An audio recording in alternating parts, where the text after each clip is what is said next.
Hi, welcome back to the channel. I'm here with Carl Hickey from Ram Homes. He's going to show us around his latest development of 2 timber frame bungalows. Let's go and take a look. So Carl, tell us how you've come across this site like this. I found this through an agent. I'd driven past it a few times, seen the board up and not really paid that much attention to it. Just kept ringing the agents and he said, what about this one? So you live close to here? Yeah. Well, actually now I'm about 2 minutes away. 2 minutes, right, ideal. So this is ideal. Yeah, it's been a long 7 months getting it all through. Okay, so it was on the market, what, just with a board, or was it on like Rightmove or anything like that? No, there was no board up. Oh, it was just the agent just brought it to me. He had a few that he showed me. They didn't stack up, and then he said, oh, what about this one? So we came and had a look, and I thought, yeah, it's big. So we sort of went for it. Okay, so you found the site, and what about the offer process? Did your first offer get accepted? No, there was someone else that it was going to go to, but he's doing another development and he had to sell 2 of his before he could afford to buy it. So the vendor had given him a deadline, which he didn't meet. So then he came back and offered it to me. Okay. And I offered price, and we actually got it reduced when all the interest rates and everything went up. I went back to him and said, look, would you take a lesser offer? And I think we knocked about another 25, 30 grand. Okay, so I mean, we use this quite a bit because the market is softened a little bit. I wouldn't say house prices have dropped drastically. We're more having a bit of a correction because last year was 18, 19%, which was crazy, certainly unsustainable. But like you say, as the news starts to talk about high interest rates, house prices dropping, you can use that to your advantage in the offer stage, because obviously the vendors know that as well. They want to get it sold before it goes even further. Yeah. So sometimes a small reduction can have them almost snapping your hand off. Okay, so 25 grand off. What did you end up paying for the site? I paid $9.15 for it. $9.15 for the site. Now that sounds a lot of money to somebody probably watching this video for a bit of grass. Yeah. with a few trees on a slope. Yeah, nice slope site. So let's talk about the stamp duty, because we had a call about that, didn't we? About your solicitor that you was using. They wanted to charge. They wanted to charge me the full whack as if I was buying it with properties sitting on. So it's like a residential property. Yeah. So they were going to basically charge stamp duty over 40,000. But there used to be a property on it originally, didn't there? Yeah, but the vendor very kindly demolished it for me. Yeah. So we had a call about this, didn't we? And I said, no, that solicitor's doing it wrong. They should be charging you this. And off the top of my head, was it about 43 grand you saved? It was around 35, 40 grand. 40 grand. So just, for anybody watching this video, as much as you're using solicitors and professionals, they don't always know what they're doing, and they will just try and charge you things. And like you say, in this case, they were trying to charge you residential stamp duty rate, but this is a commercial purchase. Yeah, and it was just land as well, just a plot of land, but they were trying to charge you based on its previous use. Well, you're not buying on its previous use, you're buying on it current use, which is just a plot of land. So that was quite an expensive, or very valuable phone call. Nice thing to hear. Yeah, and you had to go back and push your solicitor, didn't you? Because they would say, no, we're right, he's wrong. I was like, no, you're not. But yeah, so that worked out really, really well for you. And how long did it take you to complete on the land? Well, we was in Tenerife, weren't we, in January on the retreat, and you was due to exchange contracts while I was out there. Yep. Any day, you kept saying, any day, should be today. And then the next thing is like, the lender's just come back and said they think your bill costs are too cheap, and the actual bill cost that they're going to need is all of your profit, therefore the deal doesn't work and they're going to pull out. And how much did you put into the deal by this time? I'd spent around 20 grand. Really? 20 grand. And you was due to exchange contracts. Yeah. So it's quite a nerve-wracking time. And the other thing is, the vendor at this point is getting ready to say, great, we're ready to commit and the money's ours, it's almost in the bank.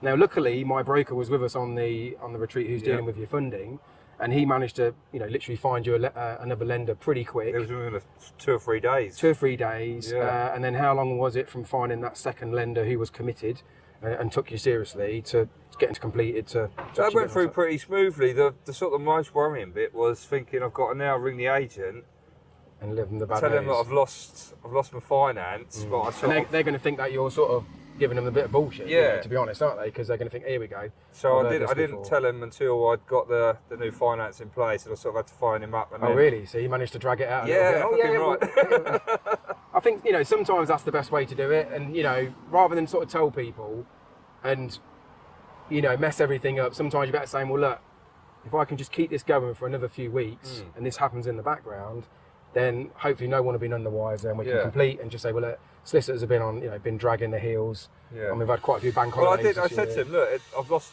the lender. I said, but I've got another one. Right, okay. So So you knew you had lost the lender. Yeah, he was fine with that. He said, look, and also I said to him, look, if the vendor pulls out, he's then got to start the whole process again with someone else. So he's not going to be any better off. It's still is he? quicker to continue a year, bearing in mind that solicitors have been done, searches have been done, like I say, all your funding is in place. I spent 20 grand, so he knew that I was committed. Spent 20 grand, yeah. I Yeah. mean, some people, could have walked away from that and just said, I've had enough. So that just shows, innit, with the right broker, Yeah. and you determined to make it happen, you know, this is a result from persistence. Definitely. Okay, so you managed to get the site, Yeah. managed to complete it with your funding. What sort of planning did the site have, if any? It had planning for the 2 bungalows. Okay, outline or full? It was full planning. Full planning, okay, Yeah. great. And then I just made some amendments to it. And what sort of things have you changed? On the back, that window there, it was sort of like a box bay window, and it looked a bit naff, so we got rid of that. So it's value engineering, isn't it? It's like, why pay for the Yeah. extra expense just for it to, And if it's round there the was back? another set of bifolds on this side, which I've done away with. And then there was another window also in that bedroom, which took up a lot of wall space, so I got rid of that. Okay. And just jiggled the walls about a little bit, really. Yeah. So we were saying, when me and Carl had a chat just before we came here, before we went on the camera, buying a plot of land like this is almost impossible to get planning on. We're what, 2 or 3 minutes from the M25? Like I say, very very expensive area. To get a site like this with full planning is rare, isn't it? Yeah. It really is. And you know, it's such a nice plot, especially with all the forest at the back. Yeah. Okay, so what's made you go for timber frame? I know you're a carpenter by trade, but Just the speed, because obviously... I started today. Yeah, started today putting these up, so they haven't done bad, have they? No. It's what now, 3 o'clock? Yeah, and both bungalows are, like you said, already started with a steel frame up. Just the speed of it, because obviously paying on the finance, the quicker it gets built, fixed price price contract. Yeah. I don't have to do it. Okay, and did you, with your timber frame, because I get asked this quite a lot about how it works with your drawdowns and your payments, did you have to pay for your frames first and then they released the I paid 9 grand for the design. Yeah. And then I spoke to lenders, and on the drawdown they paid a deposit of about 36 direct to the timber frame. Okay. And then when it went to manufacturing, they then paid another 40,000. Okay, and did they just have a vesting certificate? Not They even didn't? that. They Really? didn't have that, Oh, that's unusual. Yeah, just had That's the... unusual. I've just had somebody ask for one, or Steve mentioned for one asking for the windows, didn't he? Yes, yeah, this for one? here, Yeah, yeah, that's these right, come which is in the unusual. windows. So, And then I think I owe them about 5 grand when it's all done and completed. So yeah. So great. should be the end of next week. It should all be. So in the timber frame, you've got all your external structural walls, you've got all your internal infill panels, steel work, trusses. We're just talking about the crash deck, weren't we, where you're going to be supplying the beam bags, the the forward beam bags from the morning. So yeah, and All the then external insulations in the walls. so what we're looking for a good week to get both of these timber frames up and finished, do you think? Yeah, I don't see a week. reason why not.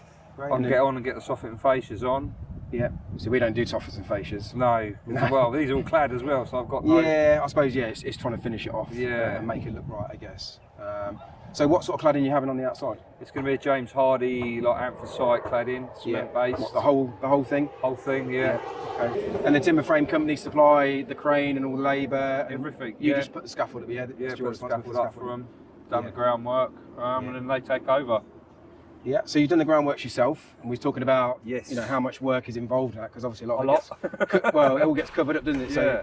you know, obviously the groundworkers watching this video will know, and anybody who's done a little bit, but the amount of trenches you've got to do for all the services, all the drainage. Oh yeah. How many metres of drainage did you say you had on here? I've had 450 metres of drainage. Yeah, That's 450 just metres. foul and rainwater, and then I've got all the ducting Yeah. services. I've got all the BT ducting in as well. I've Just for done 2 some bungalows? land drain over there. I've got to do land drainage throughout all this back garden, Yeah. behind the retaining walls. Okay.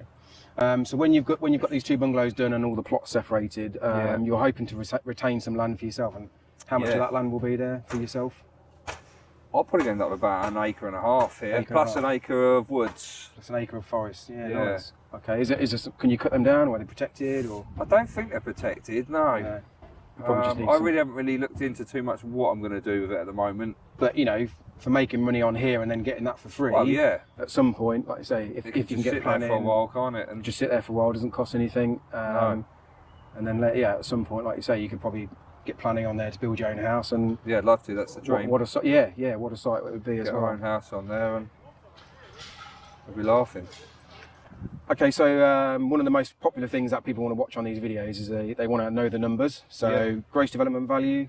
2.2 million. 2.2 million for 2 bungalows, which again sounds expensive for most people probably watching this video, but we are in a prime location. Surrey for you, yeah. What's your build costs? About 135 to 140 square foot.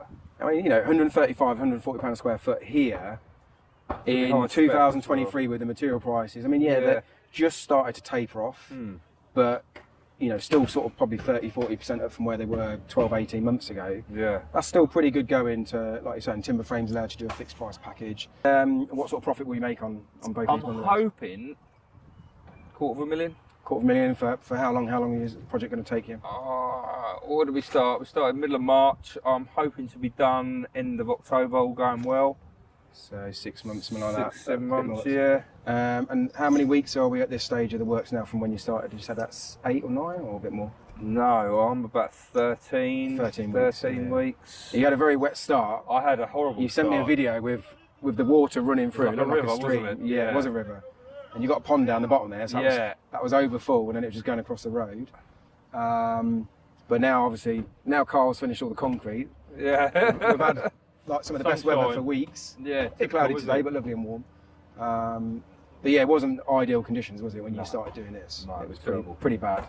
But that's the development game, isn't it? You got started a bit later than what you wanted to because of the funding. With that lender pulling out, their loss. If somebody else has stepped in and rescued the deal, and like you say, you'll hopefully go on to build a better relationship, and they'll want to lend again. Why wouldn't they? Also, I didn't really get off to a flying start because there was a few conditions I had to get released before. Yeah, I'm just waiting for one at the minute to be released, and that's been 6 months. Yeah. So they can be quite painful. Yeah. Just frustrating the time scale it takes for someone just to say yes, you can do exactly what's on the plans that we knew about a year ago. And the other thing, I went back to planning for this bungalow, which was 8 weeks. So I wanted to move it over 4 metres. So if we ever do get anything over there, so you moved it this way 4 metres. I moved it this way 4 metres. Yeah. So that'd give us a road up the side. Right. To the back.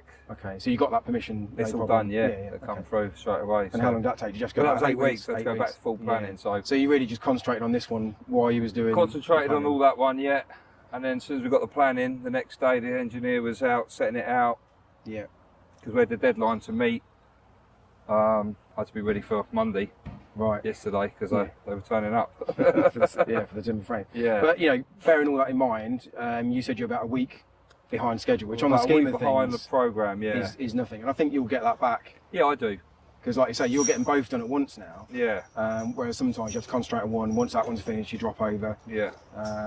Like I say, once the roof's on that one, they'll be roofing that one. The brickies will be on here. Yeah. I mean, doing the chippies booked in for the soffits. 3 weeks. That one's near enough going to be watertight and brickwork done. 3 or 4 weeks. Yeah. I'd say about 4 weeks you should be having your windows ready, shouldn't you? I'd have thought. Yeah, Steve's coming out. It's coming out next week, I believe. Yeah. Now you've got your windows. Yeah. Okay, so Steve's a good guy. Steve does all my windows as well. Yeah. Cool. Okay, so now you're full-time developing. Yes. Living the dream. What was you doing before this? I was doing extensions, loft conversions, alterations. For yourself? For myself, yeah. Your dad was in the building trade. Dad's been on the way in. He's passed that down. Has he still been doing a bit of work with you on here, or is he just running around getting the teas and getting the diesel? It's an important role, isn't it? Yeah, running around getting. He must be proud to see this, though. I imagine. Think so. Yeah. Because you're probably doing what he's probably always wanted to do. But he did do some, but then they hit the recession in the 80s, and that sort of caught him out. Yeah, they sold up, and I don't think he ever really went back to it after that. Yeah. I mean, now it's a little bit easier with like development finance. like I say, just systems like this to be able to build quick fixed price packages. But back then, yeah, a lot of labour to do it, and like I say, you could just lose it overnight. Yeah, that's the trouble. I mean, like now we have to factor in a 25% profit, so if the market does drop, yeah, you still got a little leeway. Yeah, you've got a buffer if you need to sell quick. You know, there's always plenty of money in here. Whatever goes on, really, whatever storm, you can ride it, which is what it's all about, isn't it? Whereas when you're doing jobs around customers' houses, you know, to lose 4 or 5 grand on a job sometimes, it's like, it can hurt, can't it? Now I'm almost working for, that's my profit, and I'm now almost working for £100 a day. Get my wages out of it. So you're missing the customers. No. No. I mean, like, you know, you can get some good customers, and some of them are brilliant, but it's changed, I think, the way they pay you, the way they look at stuff on the internet, and then they tell you how to do your job. So yeah, it changed for me working around customers' houses. And you're never going to make life-changing money, are you? You earn a living. Yeah. You might do well. It's 7 days a week. You know, invoicing, quote. I mean, you haven't got any jobs to look at night. You know, you're not going to come back here and the customer wants those changes. No. You're not chasing your money. If someone messes up on here, yeah, you might have to pick the pieces up. But you know, it's a bigger job to be able to pay yourself out of anyway. So, and it's more rewarding as well to look back and say, look what I've done. You know. Yeah, which reminds me, we was talking about naming the. Oh yeah, we've done that. Did you decide on the names? Yeah, we've gone for Kingswood and Queenswood. Kingswood and Queenswood. Because we have Queenwood Golf Course behind us. So. Okay, is that quite exclusive golf place? It's the most exclusive golf course in the country, so I'm told. Yeah. So. Hopefully these two will sell to, like I say, probably a retired couple who like the golfing and just play out there and enjoy them. Yeah. Hopefully. Golf course at the back. Yeah. Maybe a par 3, 9 holes. Yeah. Hopefully. Ram golf course. Yeah. Driving range. Yeah. Well, funny you say that. If you look around, you'll see the odd golf ball here and there. Yeah. We got them in ours, previous people. We got them in ours, haven't we? From the guy who used to practice putting all the time. Yeah. Okay, so every development. Yep. They're always going to come with a few challenges. What would you say has been yours on it? We talked about the rain, didn't we? At the beginning? The biggest one I'd say the weather and just the amount of groundwork. To be fair, I mean, luckily you've got the room to move here. I can see some big tree stumps there, so we've pulled out so many tree stumps. Yeah, here you're quite lucky because I suppose you can have a fire, burn the tree stump. Same with all the turf. You were saying you stripped it all off. Nobody wants the turf. No. We always weed killer ours. We spray it, let it die off, turn it over, and then often someone will come and take it. Yeah. But yeah, like I say, the rain coming down the site, because you're on a slope site. Yeah, everything's just coming straight towards you. This way. And you're just in the process of building a retaining wall here. Yep. Just to give them a nice level area of garden, to be fair. So they'll have a nice patio area out here. Then 5.5 metre patio. And then will this be level at the back here again?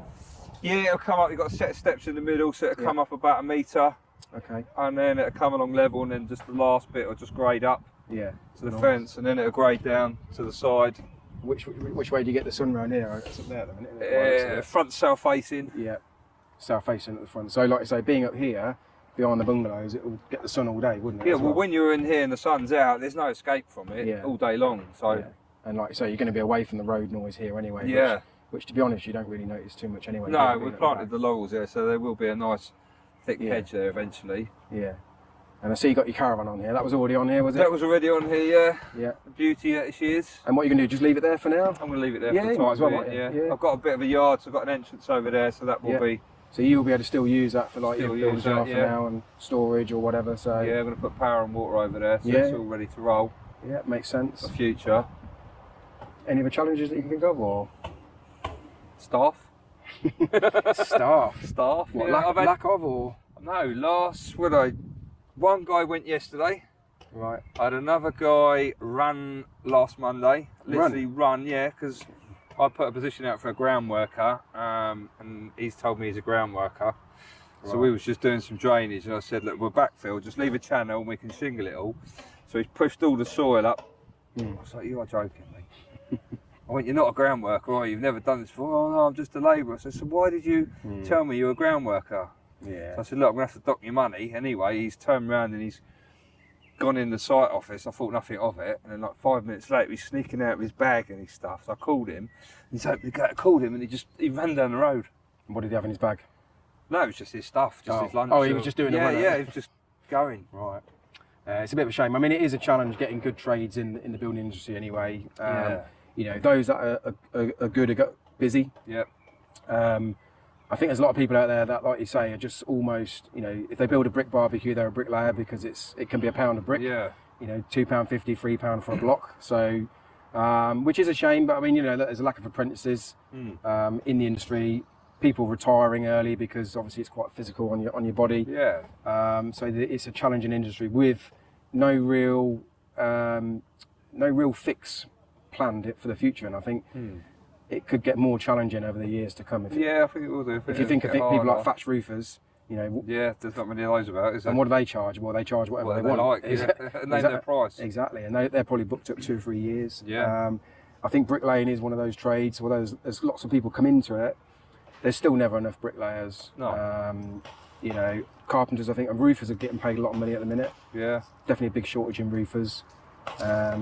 Quite a lot of people came into plumbing and electrics because there was such a shortage of those at one point. So they tend not to be the best paid trade on site anymore. One of the messiest, would you say, or? Who? Electricians and plumbers. Yeah, they don't know how to sweep up, do they? No, just little trail clippings wherever they're doing the sockets. Oh, like mouse droppings, isn't it? My son used to be he was an electrician, weren't you? Yeah. He decided to Until pack you that saw on. the light. He was clean. Use a pun. Yeah. Yeah. And then he decided to become a developer, so Yeah. Don't take blame after you. lifestyle. Okay, so what's next for you after this one? Have you got any more sites in the pipeline, or are you just going to do this and take I've got a bungalow potentially that I'm still waiting because it's an unadopted highway, so that's going through legals at the moment. Okay, so you're still buying another plot? That's Still, double yeah, those, that's going to go through, and what I'll probably. Same price, or did you manage to get a bit more off that in the end? No, I'm hoping that's going to come down because that's been going on for. Yeah. Well, that was when I come on your first retreat, wasn't it? That was last year in Tenerife, yeah, so a year ago. So over a year. And then what we'll probably do is go back to planning, make it a 3-bed, and then we'll probably keep that for ourselves. And can you do that within that same footprint, or have you got to go slightly bigger to get the? No, it'll be the same footprint. It's 2-bed bungalow, but there's nothing upstairs, so I'll go up into the roof space. Stick another one up there. It's a good way to add value, like I say, for a very simple planning change. And next thing you could be, you know, another 50 grand profit. And 3 beds going to be more desirable than a 2-bed, possibly, to justify that amount of money. Yeah, so that would be nice. For the purchase price. I spoke to the agent. He said we've always got stuff if you want anything else. Yeah. A mate of mine, he's a land agent as well, so he said they'll find me something. Yep. Okay, so you're open to working with private investors on definitely. stuff like this? Yeah. Okay. And so working with private investors, you work with development finance with my broker. Yeah. And what area are you based in down here? So I'm in Surrey, sort of Addlestone, Chertsey, Woking. Yeah, so again, if people have got land that they want to either sell or maybe joint venture, definitely. You're open to joint ventures. Obviously, you've got the whole build team that you can bring in. Yeah, we've got the whole shebang. So for any of you that are watching this, maybe like you say, if you've got cash sitting in the bank, eroding away, and you want to get a better return on your money, you know, like we said, there's good profits in property development to warrant that. If you've got land that you want to sell on, open to that with or without planning. You're happy to take it through planning? Yeah, definitely. So Carl will take you through planning. Or if you're sitting on a bit of land and you want to do, get the most return for the money, then maybe a joint venture is the best way. Where you guys will come in, bring in all the build money, carry out the build, and then do a profit split, however that looks. Okay. So we'll put Carl's details in the comments below. So if anybody wants to get in touch with you. Okay. And what would you say to anybody who is watching this video, who's maybe thinking of getting into developments, maybe working on the tools like we were? You know, I was 100 hours a week. I'm sure you were probably 70, 80 hours quite easily. It's quite nerve-wracking, I'm not going to lie, but I think you've just got to go for it. Yeah. Jump in, and you'll sort it out, you know? Yeah. Because when I first started this, I was like, oh, what have I done? You know, now look at it now. Well, you did say about, you know, standing back and being proud of it. Yeah, you've got to be proud of what you're doing. It now. You know, this will be here long after we're gone. Do you know what I mean? So people will make many memories in the houses. It does go way beyond just building houses and making money. Yeah. No two ways about it. I mean, you're employing staff. Yeah. You know, your job creations. Exactly. There's delivery drivers. There's plant hire. You know, there's steel manufacturing, scaffolding. There's so many jobs and people that you're contributing to in building just 1 or 2 houses that people don't even think about. They just think, oh, greedy developers. No, there's a lot. But you're keeping people in work. You know, the planners, the architects, the solicitors, the brokers. Yeah. Like I say, that's before you get on site and start dealing with 12 or 15 different trades. Yeah. Then there's the furniture, the carpets, the kitchens, all the lot that goes into it, all the new beds, and there's you know, to some degree, there's millions of people that are affected in building one house. By the time you look at all the materials that have got to be manufactured and brought to site, so it's definitely a big picture that people don't really think about. Okay, so it's been a great show for you to show us around. Really enjoyed seeing your progress. Thank you for coming. I'm looking forward to coming back and seeing it when it's finished. Yeah. That'd be really nice. I'll bring Sam up and we'll grab a meal and we'll go for a night out. Maybe Steve will join us. Yeah, that'd be good. Get some windows in and we can go out and catch up on how the year's been, and you'll have a well-deserved break afterwards, do you think? Glass of champagne, eh? Glass of champagne, yeah. Nice holiday with the family. Yeah, that's what I'm looking forward to.